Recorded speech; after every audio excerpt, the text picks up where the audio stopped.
When Jennifer Martinez walked into the courtroom, she wore a long-sleeved sweater. It was July, 90 degrees in Providence, but Jennifer's arms were covered. When Frank Caprio opened the file, he saw the charge: assault on spouse. The police report had David Martinez's complaint. My wife attacked me, bit my arm, scratched my face. Frank looked at Jennifer. 29 years old, thin, tired, scared. She held her hands together, pulling the sweater sleeves tight. And Frank noticed something. From the sweater sleeve, a faint purple mark was visible. A bruise. Frank's brow furrowed, because this case was different from what it appeared. When Jennifer stood before the bench, she couldn't speak. Her mouth opened, but no sound came. Her hands were shaking. Frank asked gently, "Jennifer, did you assault your husband?" Jennifer lowered her head. "Yes, but what?" Frank waited. Jennifer's eyes filled. "But he hit me first." Frank looked at the file again. The police report contained David Martinez's statement. "My wife went crazy. No reason. I was watching TV. She came, yelled, then attacked. Bit my arm. Scratched my face. I defended myself." But there was another document in the file. Hospital report. Jennifer Martinez, same night, treated at Providence General. Bruise on left arm, black eye on right. Suspected cracked rib. Treatment time: 3 hours. Frank looked up. "Jennifer, you went to the hospital?" "Yes." "Why?" Jennifer stayed silent. Frank asked in a gentler tone, "Jennifer, please, tell me, what happened?" Jennifer took a deep breath and then began to speak. That night, David had been drinking, like always. When he came home, dinner wasn't ready because I came home late from work. He got angry. "What's your job?" he said. "Making food at home?" I tried to explain. "I worked overtime today, came late." But he didn't listen. He hit my face. Frank's face hardened. "Your husband hit you?" "Yes." Then twisted my arm. The pain was too much. I screamed. "Stop, it hurts," I said. But he didn't let go. I panicked. To get free, I bit his arm and scratched his face, pushing him away, then ran. Locked myself in the bathroom. He pounded the door. "Come out," he yelled. But I didn't. Then he called the police. "My wife attacked me," he said. The courtroom was silent. Frank looked at Jennifer. "When police came, what did you say?" "Nothing." Jennifer's voice broke. "Because I was scared. But you haven't heard the most shocking part yet." Frank leaned forward. "Jennifer, are you afraid of your husband?" Jennifer nodded. "Yes." "Why?" Because this wasn't the first time." Frank's hand stopped. "Not the first time? How many times?" Jennifer closed her eyes. Tears flowed, and said the number. 47 times. The courtroom froze. 47 times? Frank couldn't believe it. 47 times? Your husband hit you 47 times? Yes, I counted. First time was 3 months after we married.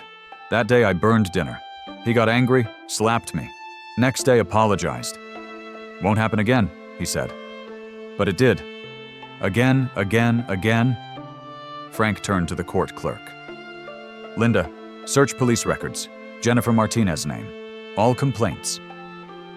Linda looked at the computer. 2 minutes later, shocked. "Your Honor, in 8 years, 12 police calls, 12 domestic violence complaints, all from David Martinez to Jennifer Martinez." Frank stood up. 12 complaints, and nothing was done? Linda looked at the file. Each time, Jennifer withdrew her complaint. "It was an accident," she said. "Misunderstood," she said. "Don't want to continue," she said. Frank turned to Jennifer. But he wasn't angry. He was sad. "Jennifer, why? Why did you withdraw the complaints?" Jennifer was crying. Because he apologized every time." "I'll change," he said. "I love you," he said. Won't happen again, he said. And I believed him. Because I loved him. Because we were married. Because I hoped. But he didn't change, Frank said quietly. No, got worse. First year he hit once a month. Then once a week. Then almost every day. And I didn't see a way out. Frank sat in his chair. 40 years as a judge. Seen thousands of domestic violence cases. But Jennifer's story was different. Because Jennifer, for the first time, had defended herself.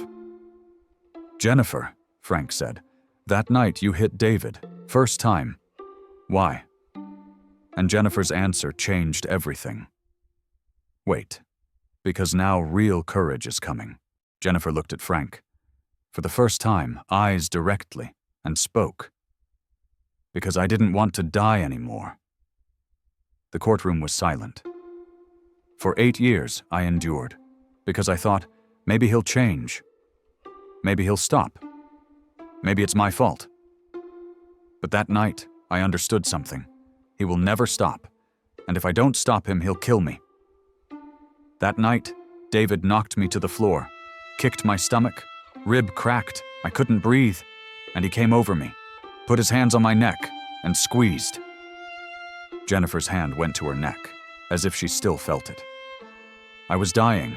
My eyes went dark, but for a second his grip loosened, because the phone rang. And at that moment, I moved, bit his arm very hard. He yelled, "Let go!" I ran, locked in bathroom. And at that moment, I decided. Enough. Frank's eyes filled. Jennifer, didn't you call police? I did, but David was faster. He called first. My wife attacked me, he said. When police came, David had a bite mark on his arm, scratch marks on his face. But my bruises were hidden, under the sweater. Police believed David, arrested me. And why didn't you tell the truth? I did, Jennifer's voice rose. I told police. He was choking me. I defended myself. But police said, do you have proof?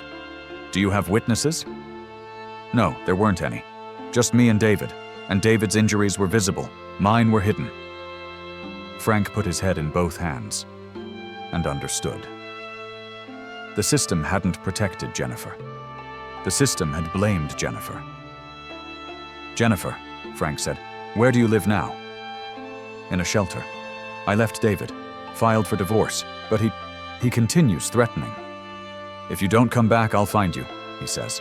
If you lie in court, you'll regret it, he says. Frank stood up and made a decision, but the incredible part was what Frank did next. Frank turned to the court clerk.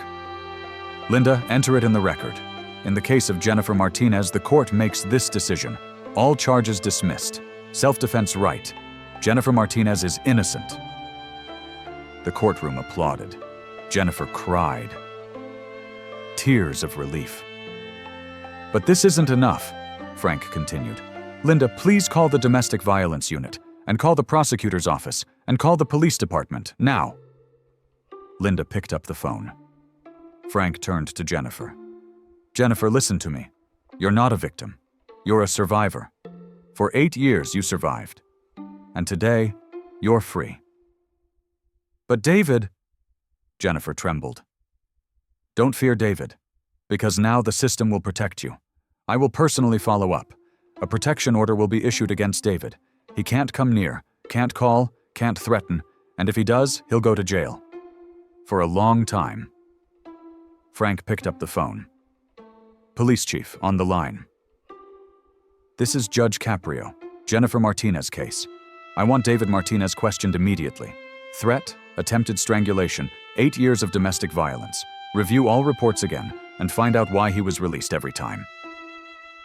The police chief listened in shock. But Your Honor, Jennifer withdrew the charges. Because she was scared, Frank's voice rose. Because the system didn't protect her. Because we didn't hear her cry. And now we will hear that cry. David Martinez, arrest him. Today. But sir, this is procedure. I'll handle procedure. David Martinez for 8 years tortured a woman. This is an ongoing crime, and I will stop it. Now. Frank hung up and turned to Jennifer. David will be arrested within a few hours. You're safe." Jennifer collapsed to the floor, crying, because in 8 years, for the first time, someone had protected her. But the story doesn't end here, because Frank's battle was just beginning. After court ended, Frank called a meeting. Police chief, domestic violence unit director, prosecutor, all were there. 12 complaints, Frank said. 8 years. A woman called police 12 times, and we did nothing. How did this happen? The police chief looked at the file. "Your Honor, each time the victim withdrew the complaint. According to procedure." "Procedure?" Frank's voice was sharp. "Is procedure to wait for a woman to die? Jennifer is here today because she's lucky, but how many women weren't lucky?" The domestic violence unit director, Lisa Chen, spoke. "Your Honor, you're right. But domestic violence is complex. Victims often withdraw complaints because they're scared, because they're ashamed, because they still love." "I know," Frank said, "but doesn't this mean we should stop it?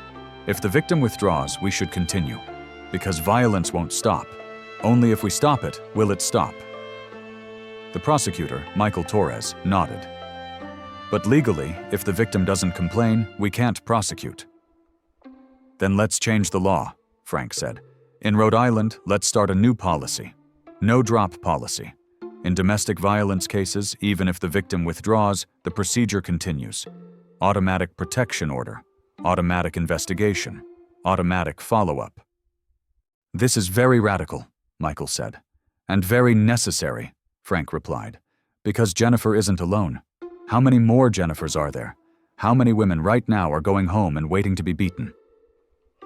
The room was silent, because Frank was right. "Starting today," Frank continued, "Rhode Island changes its approach to domestic violence. Every complaint will be followed up. Every victim will get a protection order. Every abuser will be prosecuted, and no victim will be alone." Lisa Chen stood up. "Your Honor, I support this. No drop policy saves lives, and I can manage this program." "Thank you, Lisa," Frank smiled. "And one more thing.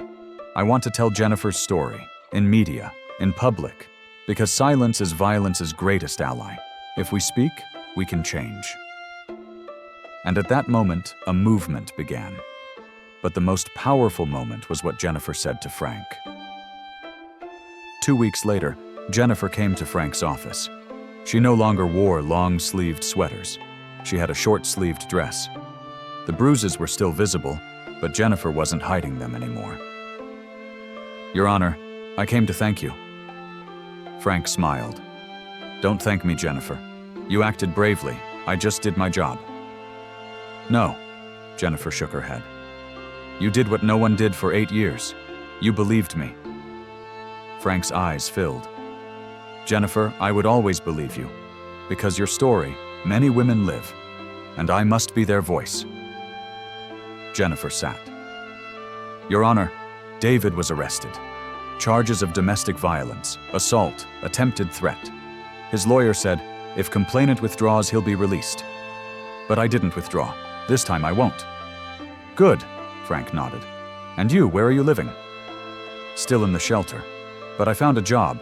Cashier at supermarket. Small job, but mine. Independent from David.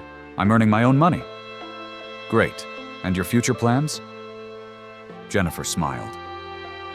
"I want to go to college, study psychology, because I want to help domestic violence victims. Tell them, you're not alone. There's a way out." Frank stood up and shook Jennifer's hand. "You'll be a great psychologist, because you lived it, you understood it, and you survived it." Jennifer cried. "Your Honor, for 8 years I was ashamed. Maybe it's my fault," I said. "Maybe I angered him," I said. "Maybe I'm not a good wife," I said. "But you showed me. This wasn't my fault. This was David's choice, and I'm not a victim. I'm a survivor." "Yes," Frank smiled. "You're a survivor, and now you're free." When Jennifer left, Frank watched from the window. Head high, shoulders open. She wasn't shrinking anymore, wasn't hiding anymore. Jennifer was free. But the story doesn't end with Jennifer, because Frank's movement grew. 3 months later, Rhode Island passed the Safe at Home Act. No-drop policy, automatic protection orders, mandatory detention. Domestic violence was no longer just a private issue. It was a public safety issue. Jennifer spoke at the signing ceremony. "For 8 years, I was a silenced victim," she said, "because I was scared, because I was ashamed, because I thought no one would believe me. But Judge CAPRÍO believed me. And today, because of this law, every victim will be believed, every voice will be heard, and every abuser will be held accountable. This law isn't just for me. It's for every woman in Rhode Island, every man. Because domestic violence knows no gender. It knows power and control. And now, we're taking that power back." The assembly hall gave a standing ovation. Frank stood in the back, smiling. Because Jennifer was no longer just a survivor. She was raising her voice. 6 months later, Jennifer started college. Psychology program. Night school, worked during day. Hard but happy. Because now she was living her own life. A year later, Jennifer started a nonprofit. Survivors Speak. Support for domestic violence victims. Legal help. Psychological support. Housing assistance. Job-finding support. "I know what it means," Jennifer said. "Having nothing, no money, no place, and I want to make it easier for others." 2 years later, Jennifer spoke at TED Talk. Breaking the silence. Watched 5 million times. "Domestic violence is hidden," Jennifer said. "Happens behind closed doors. No one sees, no one hears, and the victim feels alone. But the victim isn't alone. In America, every minute, 20 people experience domestic violence. Every year, 10 million, and most are silent. I was silent for 8 years, but now I'm speaking. And my request to you, if you know someone, speak. If you see someone, say something.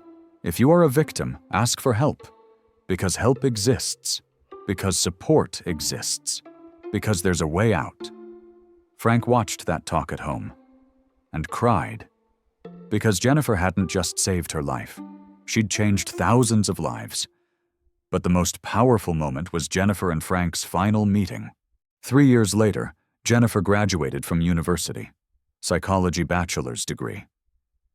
At the graduation ceremony, there was a special guest, Judge Frank Caprio. When Jennifer took the stage, she looked at Frank and began to speak. 3 years ago, I stood in court, as guilty, but Judge Caprio looked at me differently. He didn't see a victim. He saw a survivor. He didn't see weak, he saw brave. And that day, my life changed. Because for the first time, someone believed me. For the first time, someone protected me. For the first time, someone said, "You're safe." Today, I'm here because Judge Caprio gave courage, but I'm not alone. In Rhode Island, thanks to Safe at Home Act, more than 500 women and men were protected. More than 200 abusers were arrested, and no victim was left alone. This is more than just a law. This is cultural change. This is moving from domestic violence is a private issue to domestic violence is a society issue. And it all started with one judge listening to one victim. Jennifer turned to Frank. "Your Honor, I don't know how to thank you." Frank stood up, went on stage, and hugged Jennifer. "Don't thank me," he whispered. "You taught me what courage is, what survival means, and the power of hope. You're my hero, Jennifer. You always were a hero. I just noticed you." Jennifer cried. Tears of joy, because 3 years ago she expected to die, but today she was living. And not just living, thriving. After graduation ended, Frank and Jennifer talked. "What now?" Frank asked. Jennifer smiled. "Graduate school. Clinical psychology. I want to become a trauma specialist, especially domestic violence and PTSD, because I know how they feel." "Great. And David?" "In prison, 8 years, no early parole. And I'm not scared anymore, because he has no power now. Now I'm powerful." Frank nodded. You were always powerful, Jennifer. You just had to remember. Today, 5 years later, Jennifer is 34, licensed therapist, works at Rhode Island Domestic Violence Center. Every day talks with victims, gives them support. I'm telling you, she says, there's a way out, there's hope, there's a future, because I'm proof. Jennifer still carries scars from David's abuse, faint mark on left arm.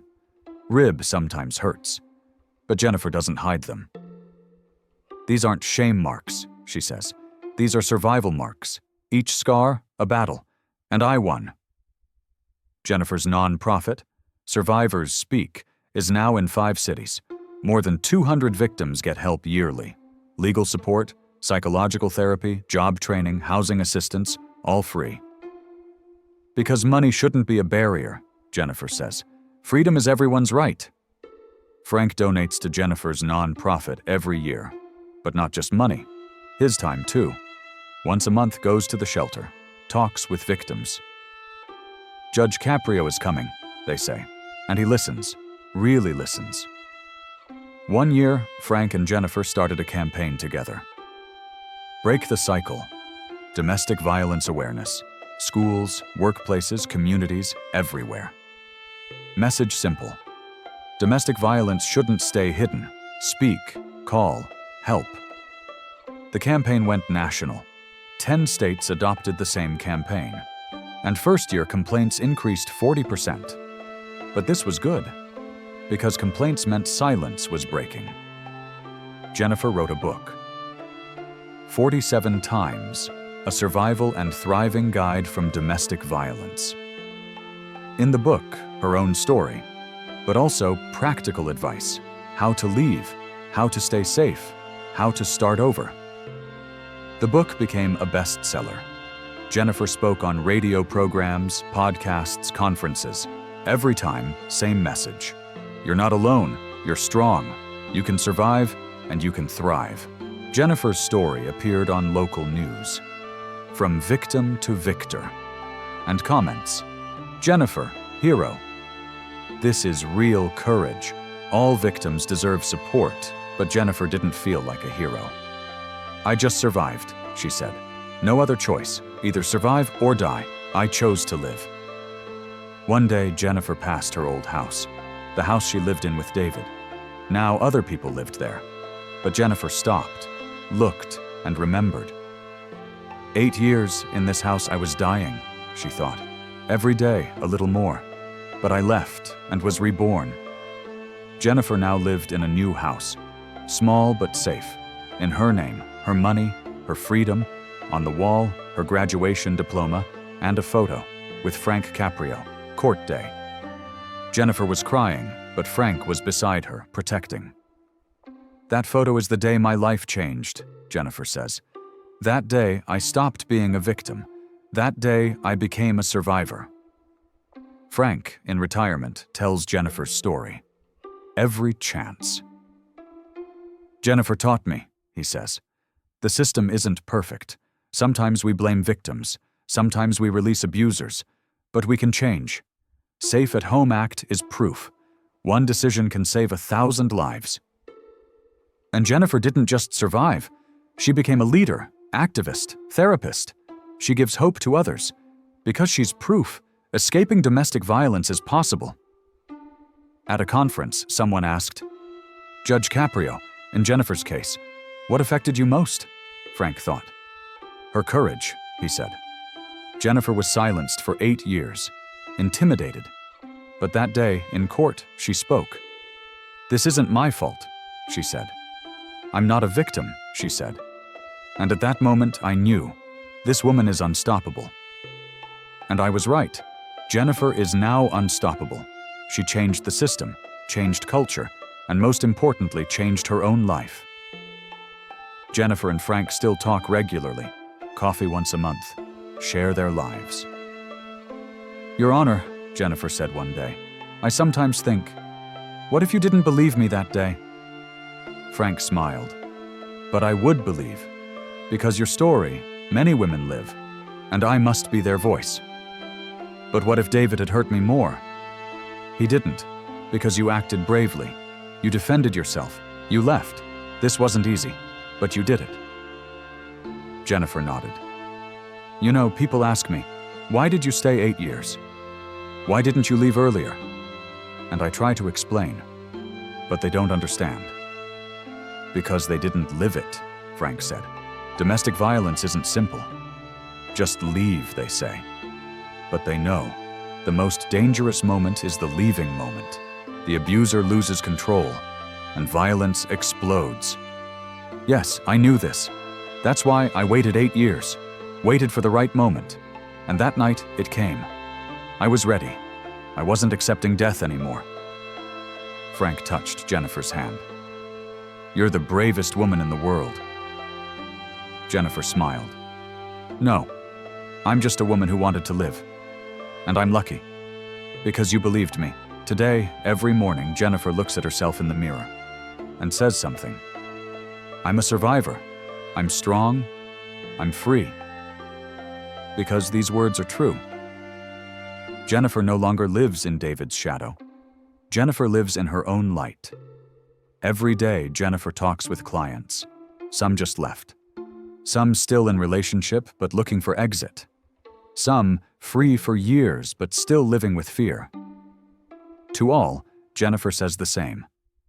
You're enough, you're valuable, and you deserve to be free. And most times tears flow, because maybe for the first time, they're hearing those words. Jennifer also works with abusers, in prison treatment programs, anger management, violence prevention. I'm not saying I don't forgive them, she says, but I understand. Most saw violence, most experienced trauma, but this isn't an excuse, and they need to change.